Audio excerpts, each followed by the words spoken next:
Ladies and gentlemen, I hope you're all doing well, and welcome to the showdown between the Vampire Counts and Kislev. It's going to be myself with the Blood Dragon Lord on the big fat dragon, baby. Very risky here, facing off against Subutai, who's going to be using OP Mother Ostankia here on the altar of the champion. Now, I'm not the best Vampire Count player, but I figured against the old Kislevites, you would want to go with Graveguard with great weapons. They pack a pretty substantial punch, armor-piercing anti-infantry, so if they can engage against the Kossars, they should win those fights, but also a little bit vulnerable against like things in the woods and bear sleds. So we're going to have to play that by ear and see how it goes. One Corpse Guard, and on the other side, we got Zombies, Cryptors, as well as Graveguard, who are going to be pushing that side objective. Now, this guy is going to have to hard carry this game on his back because the Kislevite Hero Squad is one of the most degenerate things in the game, and both land battle and domination players suffer from this pretty badly. Mother Ostankia is just an absolute raid boss. Insanely durable with 7,000 HP. She also has healing. She has infinite charges of this bear launcher. Flock of Doom is really good. She's extremely elusive, and Kislev has this guy is the one problem with Kislev. I think that honestly they should remove this item because I've seen both like so many land battle games as well as dom games just be decided by this one stupid item. It just gives passive healing nonstop and just keeps going. You have this Kislev blob of unbreakable characters, a Mortis Engine monster, and it's just so nasty. But nonetheless, the Patriarch, you team him up with the Incarnate Elemental and Ostankia. There's constant healing and they're very tough to kill. And this guy's also going to be Mortis Engineing your troopers down. But the Blood Dragon Lord is a decent answer against that. He does have a ton of damage. He's got Heart Piercing. He does have the Sword of Anti-Heroes as well as the Helm of Discord. So he's going to be sending those fat notifications over to the Kislevites, and hopefully it'll go well. It's a tough one, man. It's a tough one, but I like a challenge, and we're going to see if we can slay the beast here today. So Blood Dragon Lord going to be taken to the skies. We'll do a little bit of fast forwarding while the action gets ready to go here. Both sides going to be preparing to do Glorious Battle, and now Mother Ostankia is going to be charging in the front, and here comes her bear launcher. So yeah, it's ever since they allegedly like I think they nerfed its damage, but now it has heat seeking, so there's no dodging it, right? So in this case, we just lose like 40% off one of our elite units, which definitely sucks. But the dragon's lurking. I was kind of eyeing some breath attacks here. I accidentally clicked the heart piercing button, if you guys were wondering, so a bit of a shame. I am losing out on that, but it's okay. You know, it's not the end of the world. Graveguard and Zombies moving up, and I am pulling my Cryptors back because obviously he wants to target them with the pistols, and we are just going to be sending in the Graveguard. Hopefully their 90 armor will mitigate a lot of this. Now Mother Ostankia is going to be rotating this way, so I basically have to kind of concede that this side probably isn't going to go super well with Mother Stank over there. My first two columns are going to be double White Kings. I figured having a durable infantry unit on the ground would be helpful. But the Stank train is now in there. She rolls in on her sled of the things in the woods, gets a Flock of Doom off, and my elite unit here in very, very bad shape. The hybrid shooting also doing quite good. Kossars, and one of my favorite columns, which is going to be some Ice Guard with Glaives. I definitely liked it a lot more when Kislev were the underdogs back in the early days. But the heavy war sleds, I suppose, were quite strong too. So now we're going to go in, try and get a little bit of punch. Dragon character with Sword of Anti-Heroes and Helm of Discord being activated. 6 melee attack on the big boy. And this is why the Blood Dragon Lord is so good. He's going to be able to lower your stats, come in, hit you for like 700 to 1,000 weapon strength. But the Patriarch has also moved in for the heal. You can see the amount of HP we've done on the Incarnate Elemental is pretty good. It's poisoned, it's taking a lot of damage. But that Kislevite healing is absolutely brutal. I mean, it has healed so much already with the Salax Lullaby plus the passives. Mother Ostankia nearby also doing her shots from her sled, and the Cryptor is looking to be in pretty bad shape. So at this point, I'm just going to be kind of cutting my losses here in a second. I'll be retreating. I figure I did more damage, but the beast does have that healing, and I do have invocation, so we both have a little bit, but Kislev's healing is definitely better than Vampire Counts. On the side, Graveguard with the Great One's going to be cruising in, and finally we get a good engagement. Hopefully they'll be able to take down these Muscle Slavs. So here they go, big karate chops from the Great Weapons. The Kossars do have good enough combat stats to stand and bang for sure. At 40 and 32, they have much better stats than the Graveguard, but the Graveguard have the advantage of having the armor piercing as well as the bonus for infantry, which should help. And zombies are screening out quite a bit. I did send one Graveguard unit over to Objective 2, so we are up on the objectives, and value trading isn't the worst thing in the world, considering. It's not bad. So the Incarnate Elemental battling it out with my White King, and here we're going to be doing some disruption. We drop a zombie summon onto the Ice Guard Glaives here, and now we're going to be moving across and getting a fat breath attack on these Kossars, because they're just perfectly lined up. Zombies have them kind of pinned in place. And here comes the breath attack from downtown, so that's going to be a big one. Huge damage, about 80%. And that breath attack, man, it is very, very good. I mean, dragon breath attacks in general can be extremely devastating. So more Cryptors being called in, Graveguard chasing back these units, and Things in the Woods have now been called in. And these are no mere Things in the Woods, a super good tech against Vampire Counts. It's going to be the Mordheim Beowulfs. These things are just raid bosses. They do so much work. And they also, they bring your healing down to 0. So if you're trying to invo, you're doing passive healing from like the hunger on a vampire character. If you get hit by these guys, it's just going to completely mitigate that, which feels pretty bad. So expecting some mobility. Usually mobility is called in the secondary stages, and I also know that there's, you know, some bear cavalry here, incarnate elemental. We're going to be mixing in some skeleton spears to see if they can help out a little bit. My dragon character, you have to be very conservative with how you engage when you're using the dragon character against Kislev. They have a lot of anti-large and a lot of shooting, so if you slip up for 1 second and take a bad engagement, you can really get wrecked. But Zombie Summon is going to be going down here on the Oath Brothers of Tor. Meanwhile, the Graveguard with Great Opens are going to be hustling across to try and engage. And this is actually not a bad fight for us. We have the Corpse Guard buffing everything. We got the Cryptors here pounding through the Armored Cossars. The Bear Cavalry also don't want to be here fighting Great Weapons. And the Blood Dragon Lord just looking for opportunities and breath attacks back here, but unfortunately he's going to be getting popped in the face by some of that shooting. We got some Winged Lancers on their way in. Mordheim Beowulfs are looping around, so they look like they're going to be coming to try and engage here. Maybe shut down some of the healing, which would be quite good, because obviously Cryptors do heal. And the Blood Dragon Lord, I really wanted to engage here. I wanted to shut down those Ice Guard, but you know, he was a little bit too slow for that with the Frostbite, so the Frostbite really punishing me. That was a very nice play from my opponent. But we're going to move in, maybe consider a rear charge here, try and get an inbow to top off a little bit. And we do drop a Zombie Summon here, which we're going to use to push out and try and shut down these archers. Zombies here doing some big legwork, running across the map, chasing those Cossars back. We still do have the double cap, and now we're going to be looking for an opportunity to engage here, but we do get flanked by the Mordheim Beowulfs. Very, very scary.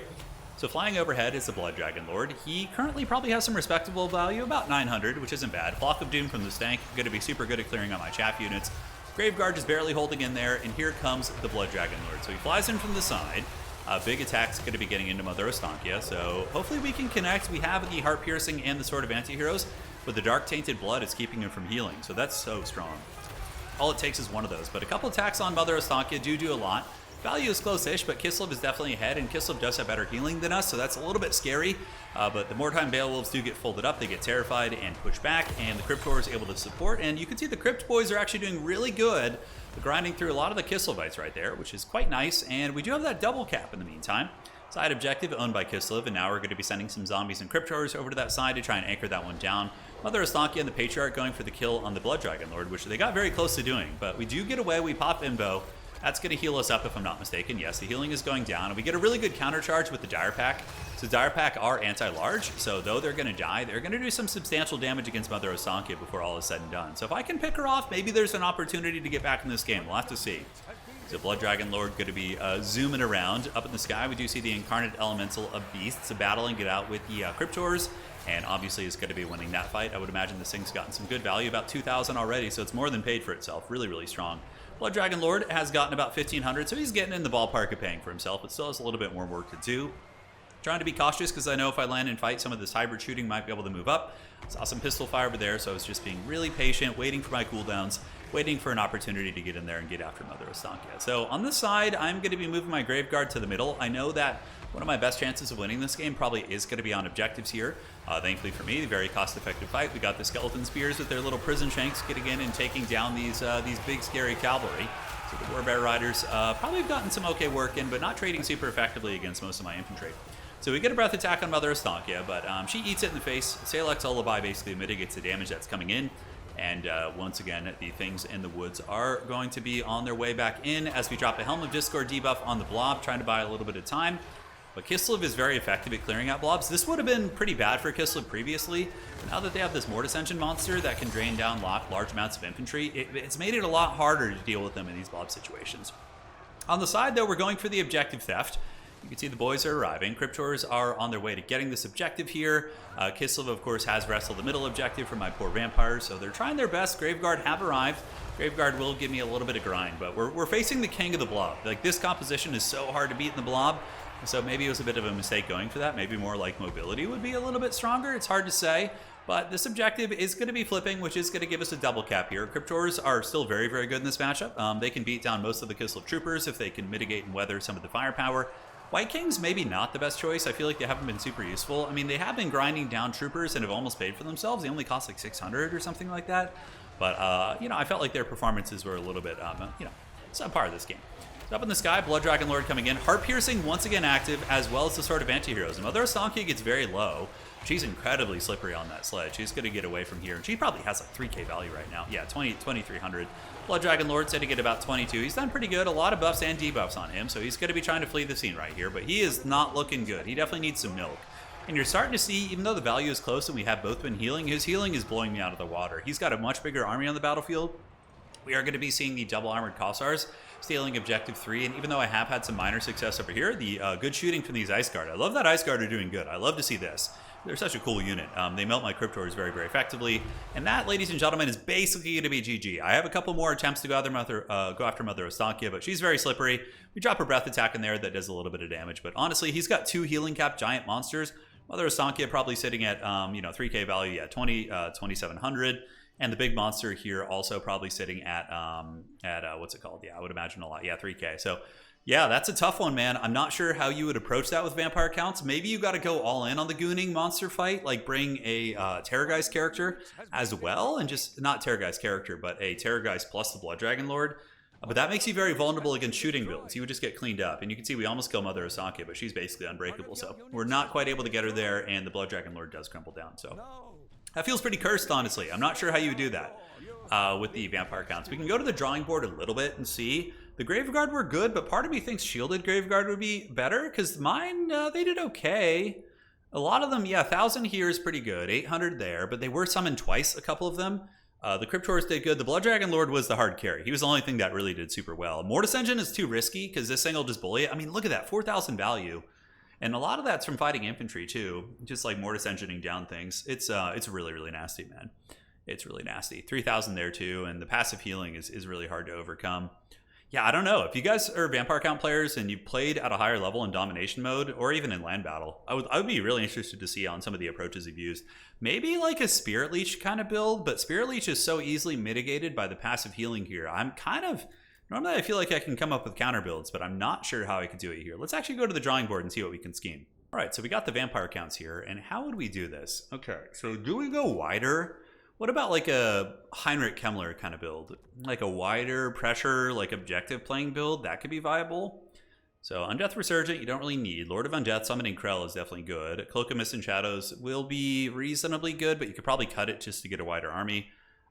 Maybe you go Gaze of Nagash and Raise Dead too, or maybe just Gaze of Nagash.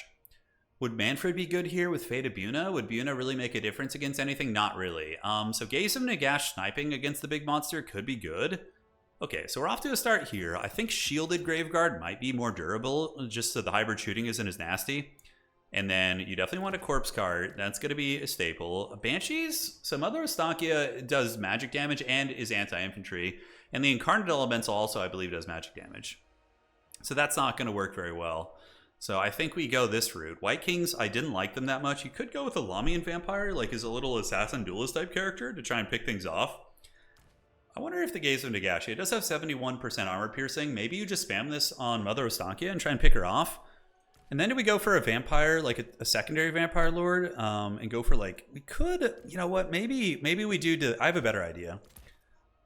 This is probably not going to work at all, but, you know, this is how you got to figure things out. So Sword of Unholy Power, you bring Spirit Leech and Invo on Manfred, okay?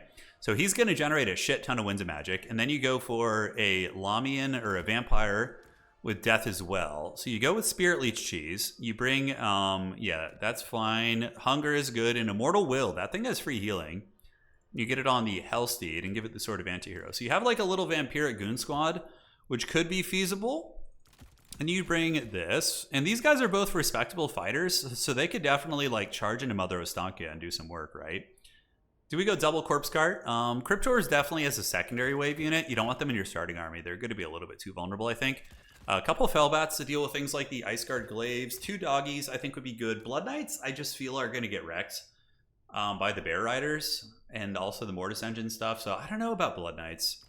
I'm on the fence. Karen Race could be cool in theory. And maybe we throw in some Graveguard as like with Great Opens as a secondary wave unit when some of the ammunition has diminished.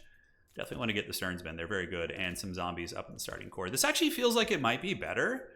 I'm not sure. And do we want to throw in like a Terrorgeist in reserve, like a Goose? So we just save up and call in the Goose and use the Goose breath attacks as a finisher? Okay, so that's something. Skeleton Spear and Cryptors, I think 2 would probably be adequate. Considering we got the Graveguard with Great Opens right now. Black Coaches kind of suck. Mortis Engines are too easy for them to shoot. And I think we just go with mainly like Chaff. Feasters in the Dusk are kind of a cute idea. And also like Karen Race. But I think the hybrid shooting would just wear them down. They would probably have a pretty bad time. All right, so zombies and Graveguard. Graveguard, or is it going to be Cryptor? Probably Cryptor. Yeah, I'll give this a try and report back, and we'll see if we can make it work. That feels like a hard matchup, but I'm also not an experienced Vampire Count player. You know, we could get somebody who just is a Dark Lord of Vampires and be like, oh, it's easy, I could easily take that down. But me, you know, I have to learn. But yeah, let me know, guys. GG, well played to Subutai. We'll see you on the other side, and that is it for today.